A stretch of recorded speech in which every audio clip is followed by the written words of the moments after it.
Coucou tout le monde, après le gros orage d'hier au Frioul, ça y est, on repart naviguer au pré, JT comme jamais et à fond les ballons sous spi.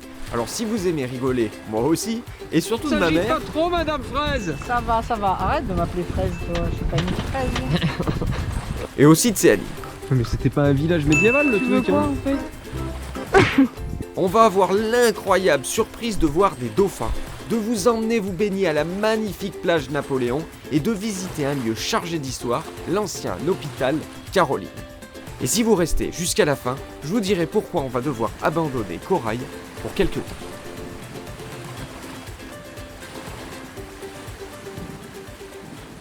Allez, après une journée mouvementée hier, bah ça y est, on est reparti tranquille pour visiter le Frioul, un autre coin de l'île.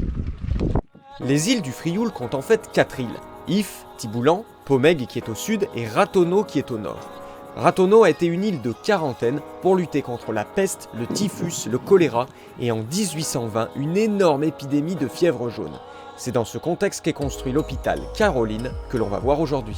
Là on continue à monter, donc on est vers le gros bâtiment militaire qui est interdit d'accès. Et nous on continue vers l'hôpital Caroline je crois. On vient de découvrir une de magnifiques plages, regardez-moi ça.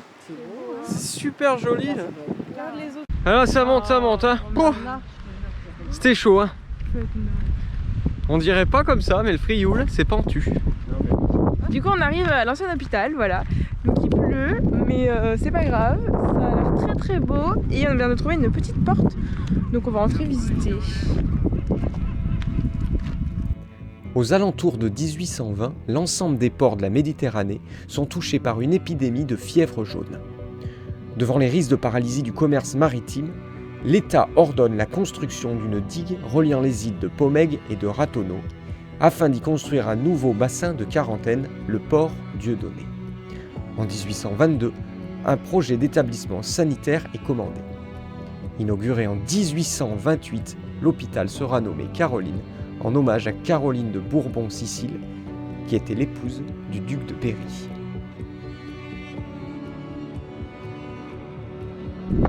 Là, sur les images, vous voyez les colonnades, c'est donc une ancienne chapelle. Derrière, il y avait l'infirmerie. Derrière, le pavillon des morts. Voilà, et tout le reste des bâtiments, c'était fait pour l'accueil, l'intendance. Il y avait une capitainerie aussi sur place. Allez, Raconte ce que tu disais à la GoPro, hein? Rien. L'histoire des gens qui habitent là. Je trouve ça fou qu'il y ait des gens qui vivent là, c'est tout. Ils vivaient pas là, ils étaient en quarantaine. Bah justement, ils vivaient bien là du coup. Mais c'était pas un village médiéval le Tu veux truc quoi hein. en fait?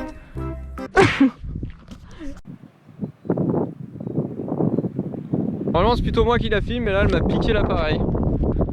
En face on a le château d'If qui est en train d'être rénové actuellement, pareil, et qui se visite.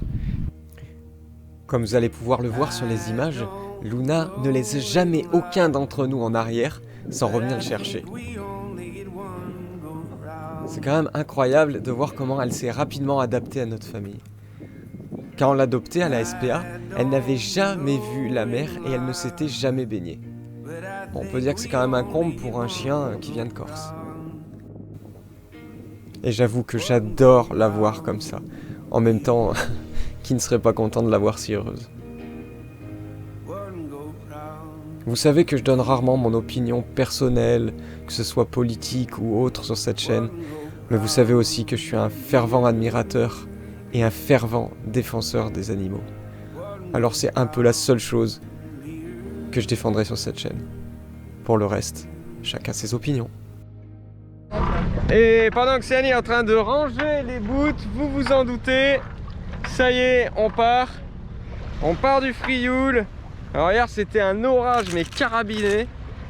Et là ça fait plaisir d'être en mer.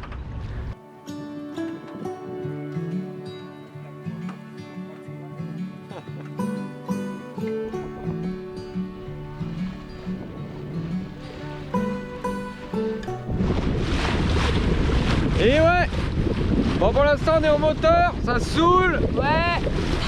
Mais le vent devrait pouvoir peut-être se lever. Mais oui, il va se lever. Et effectivement, le vent se leva quelques minutes après, comme prévu par Céline. Et oui, incroyable mais vrai comme dirait mon petit cousin, Céanie arrive à savoir quasiment avec certitude quel temps il va faire et si le vent va se lever quelques heures avant qu'il se lève. Je sais ce que vont me dire certains, mais comment fait-elle? Quel est son secret? Eh bien son secret c'est qu'elle regarde la météo, tout simplement. Et on vous l'avait annoncé, le vent est revenu, ça y est, le vent dans les voiles. Et ben il y a quand même 15 nœuds de vent. On avance à 5 nœuds 2, donc ce qui est pas mal du tout. Bon, par contre on est au pré-serré, ça c'était sûr et certain ça. On n'allait pas éviter notre bon vieux pré-serré.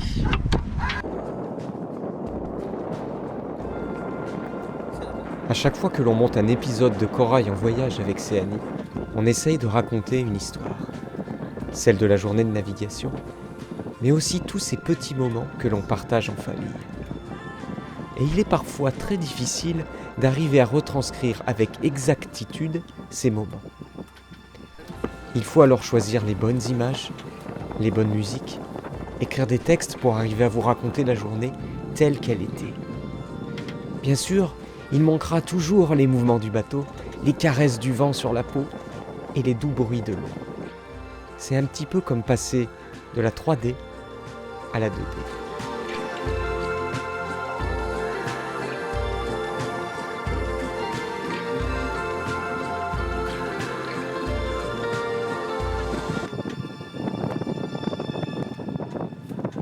Bon alors Madame Fraise, ça va, ça agite pas trop Madame Fraise? Ça va, ça va. Arrête de m'appeler fraise, toi. Je suis pas une fraise. Je vais faire un montage et puis juste là je vais mettre une petite fraise à côté.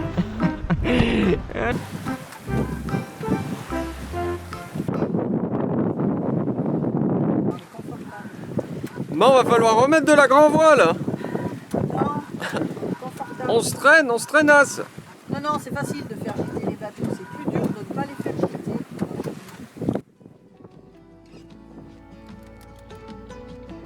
On rigole beaucoup à bord de Corail.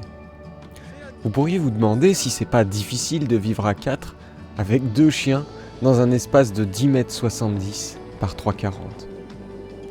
Je vous répondrai que non. Au contraire, dans le bateau, il n'y a jamais de tension. Chacun a sa place et on laisse à l'autre. J'ai comme l'impression que lorsqu'on est terrien, on s'oblige à avoir de grandes maisons, de grands appartements. Et que finalement, on n'est pas plus heureux. Ça fait réfléchir, non ? Toujours obligé de s'abriter du vent pour que vous puissiez m'entendre. Donc là ça y est, on a viré de bord. Le but du jeu c'est de dépasser la pointe de carreau, de pas se tanker dedans évidemment, hein, sans refaire un autre bord. Donc on est bien parti au large, jusqu'à presque plus voir les côtes. D'ailleurs ma mère m'a dit on voit plus les côtes, c'est une honte, on s'ennuie, c'est trop long. Ah non! Non, j'ai pas dit ça. Du tout. Il va me faire passer pour qui? Non, j'ai eu une bonne idée, j'ai sorti des chips. Du coup elle a bouffé des chips, elle a pas vu le temps passer. Et bref là on repart tranquillou, bilou. Qu'est-ce que je dis? Il va me passer pour qui? Quelqu'un qui bouffe des chips.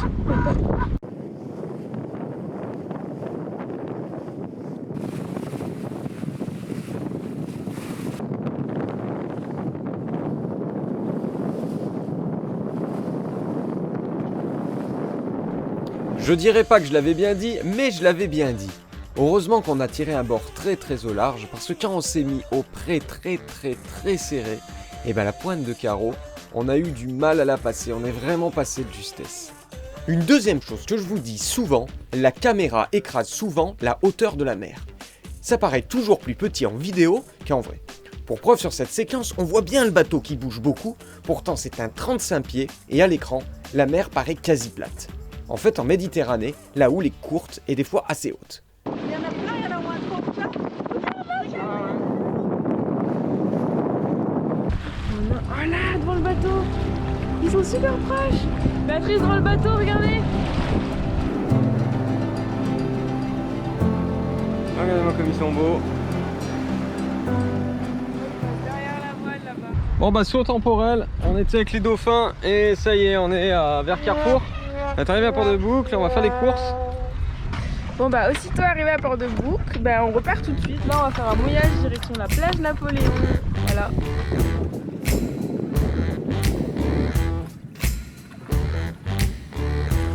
Il va falloir qu'à un moment, on pense à changer notre drapeau quand même. Ça y est, on est à la plage Napoléon. Vous voyez Corail qui a marré juste là-bas, enfin à marré, qui est à l'ancrage là-bas. Et quant à Luna, Luna adore la plage. Elle adore la plage. C'est son truc. Ah oui, tu t'es mis du sable plein la tête, alors forcément. Regardez-moi ce petit chien comme il nage bien. Oh mais oui, regardez comme il est content ce petit chien.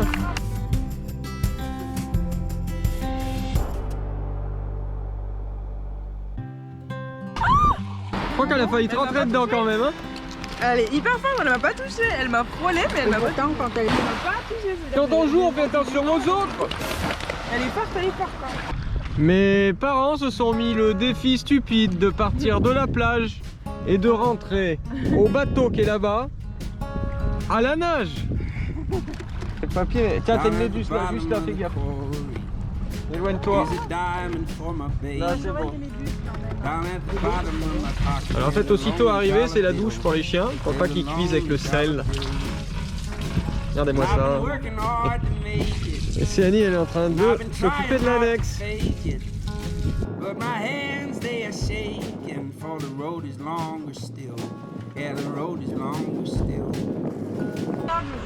Bon, on était bien, mais on a décidé de repartir pour naviguer. Et oui, on est dehors. Et on croise un abonné.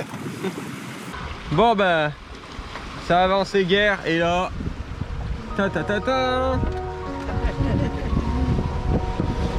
le spi au portant. Bon là, il y a bien 15 nœuds de vent qui sont levés. Donc le spi, bah, ça marche très fort en ciseaux. Hein. Je suis revenu à l'arrière. C'est marrant parce que le bateau, on sent de temps en temps, il est porté par la grand voile. Donc il se met à agiter un petit peu, à rouler un peu sur bâbord. Puis après, on sent que c'est le spi qui le tire, donc il roule un peu sur tribord. Et là, ouais, ça fait vraiment le gros tracteur à l'avant là.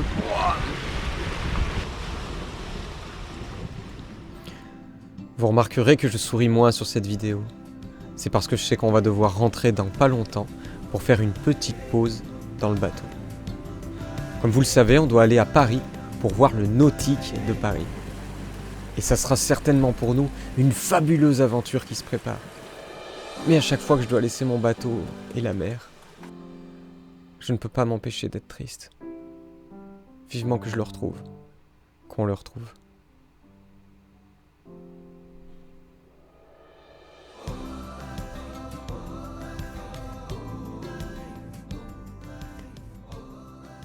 On espère que la vidéo vous a plu et surtout on a une super nouvelle. Que ça y est, je lance ma formation en ligne pour apprendre à faire du voilier et du bateau en général. Cette formation, elle s'adresse à tous, que vous soyez complètement débutant, c'est-à-dire que vous n'êtes jamais monté sur un bateau, je vous apprends tout de A à Z, ou que vous ayez déjà navigué et vous avez envie de vous perfectionner. Ça concerne aussi les personnes qui naviguent en solo ou en équipage. Pour retrouver notre formation Apprendre à naviguer et tous les guides Corail en voyage, rien de plus simple. Vous pouvez taper Corail dans la barre de recherche YouTube et cliquer sur n'importe laquelle de nos vidéos YouTube. En dessous de chaque vidéo se trouve un petit bouton « Plus ». Ce bouton permet d'accéder à la description de la vidéo dans laquelle vous trouverez le lien vers notre site internet. Et puis quant à nous, on se retrouve sur le bateau là juste après, dans la formation, pour que je puisse commencer à vous apprendre à faire du bateau. Et puis à bientôt les copains.